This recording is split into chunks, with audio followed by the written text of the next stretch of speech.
Left-hand corner of the map, the red Terran player from Axiom Acer, ladies and gentlemen. Hard. Can he take us to game number 7 here in the quarterfinals of the SC2 Improved Team League Season 4? Can he make it happen? To the bottom right, the green Terran player from ECVisualize.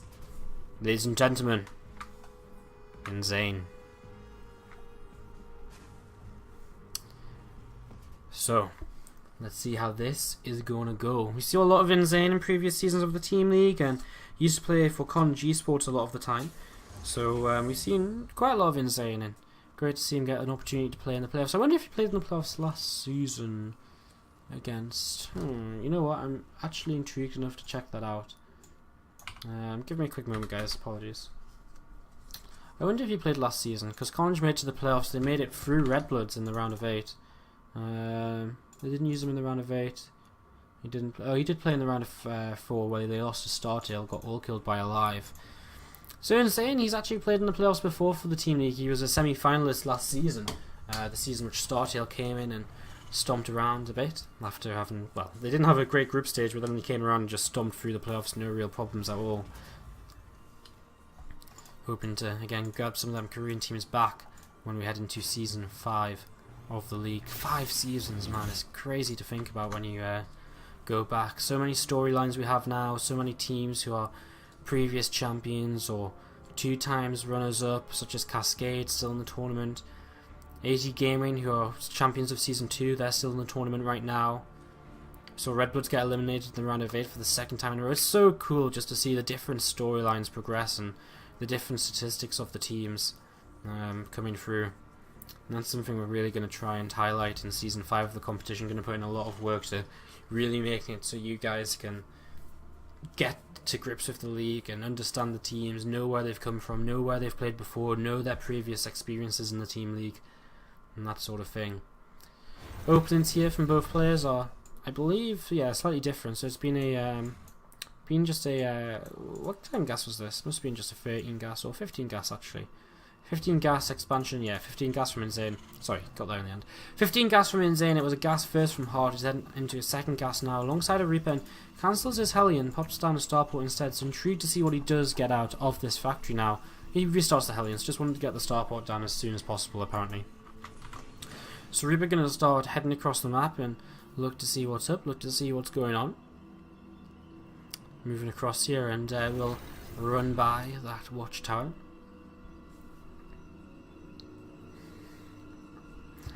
And we'll just be heading up in towards this natural expansion in a moment. He's not going to run past those Marines though, and we'll just turn around and hop into the main base instead to try and spot to see what's going on. He has to be very careful because these Marines will shoot him down. But he does get the scout off, which is one of the points of the Reaper. He sees the factory on the way up. He'll know with them 2 Marines out and those 2 Marines at the front what kind of opening this was as well. And by the time of the factory, he knows there's an expansion. So Reaper may not seem to have done much there, but very indirectly, you can pretty much confirm everything he needs to know, Hart can. So that's pretty nice for him. He follows up with a Cloak Banshee here. That Banshee's starting up in production. Cloak as well, and then we'll be moving across the map with that very shortly. But with Engineering on the way down for InZaNe, looks as though he should be able to defend fairly easily. I mean, I say fairly easily. He's going to have the tools he needs to defend, but it's still not going to be easy. I mean, Cloak Banshees are a unit which can always find a way in, always find that little, pocket where there's a bit of potential to just do a little bit of damage. And do we see a Medivac or a Viking out of the starport is my question from InZaNe, because a Medivac, okay, it's going to be a Viking. A Medivac would be nice for some counter-attack damage with these Hellions and get some damage done, but the Viking means puts him in a position where he's not going to be, he doesn't have to do damage because he should be able to deal with the Banshee a lot more easily here. And of course, he does have double CC down already. Orbital's ready to roll, so compared to this command set of Heart, his forward work is behind right now, but as as time goes on, he will hold a bit of an economic advantage. I mean, already he should with double mule. Okay, not quite yet. I mean, it depends when the mules are landed and when they're not, so he might very well be saving scans right now as well to deal with this incoming Banshee of his opponent. Heart going to double expand behind this, so taking the double command center, aware of the fact his opponent has a CC. And I mean, this is something he can definitely afford to do. I assume this tech lab's on a factory, so I mean, he goes into kind of Viking, Raven production now, and a tank production as well. And combined, it's really going to be quite difficult for InZaNe to, break through it. So there's no real way I think he can punish this fast free command centers coming in from Heart here. And as we just see this Banshee again looping around looking for that pocket, that little window where he might be able to get some damage done. Banshee going to move away for now though, and looks to be finished here. Siege tank on the way from Heart, and again third CC on the way up as he moves his natural command center down into position. Hellions will try to deny this for as long as possible, because honestly there isn't too much here from Heart to really fight back, but not letting it land is kind of a bit of a mistake, because it means he can already start to move into an orbital. This is kind of interesting. Okay, wow. Oh crap, that turned around so quickly.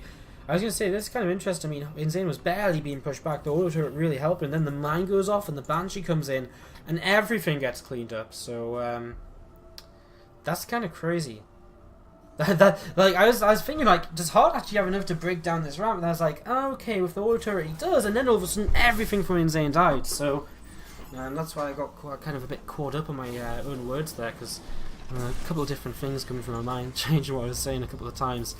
Second factory from InZaNe, which means we're going to be seeing some mech play out of him.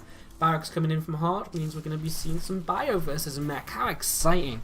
I think marine tank versus mech, or bio versus mech, or bio tank versus mech is one of the most interesting matchups in the entire StarCraft 2. I mean, it's so positional, and it's so positional based, and it's so trade based. You've got to be trading all the time as the bio player, but the mech player doesn't want to trade, so the bio player is forcing him to trade and finding gaps, finding openings, and defenses all over the map. The bio player has to be all over the place to deny expansions.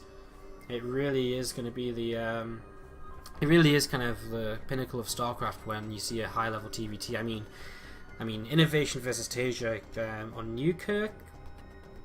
Well, I can't even remember what that map was called, Newkirk Precinct or something like that.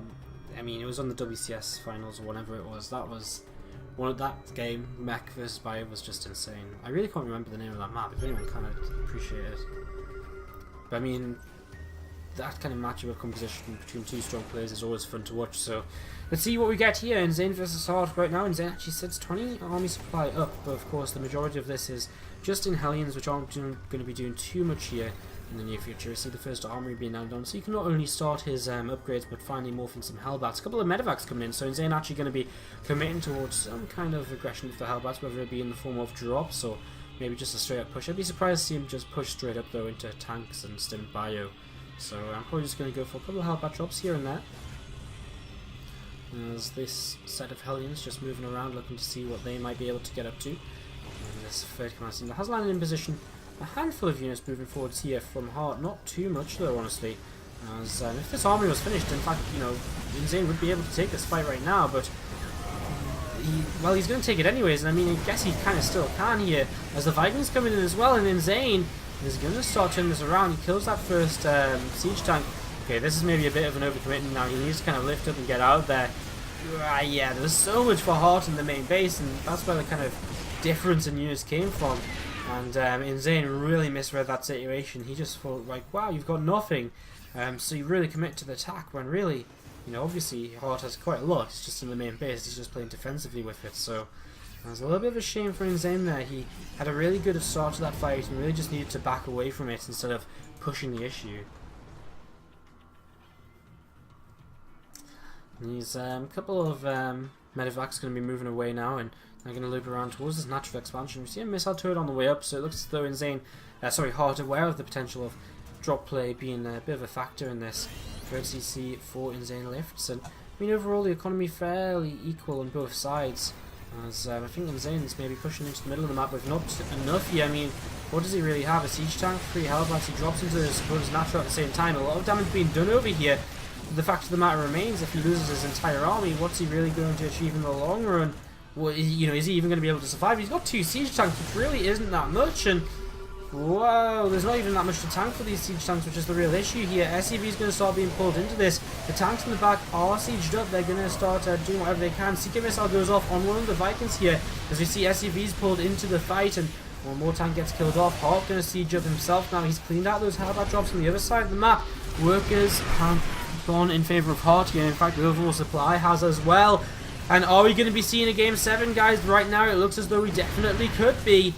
As I mean, the third command center not able to land over here for InZaNe. He's now going to be contained by Hart, who moves forwards with the siege tanks, going to get them in a position where he can just sit and starve his opponent out. He's got 3 bases of his own up, running, and healthy.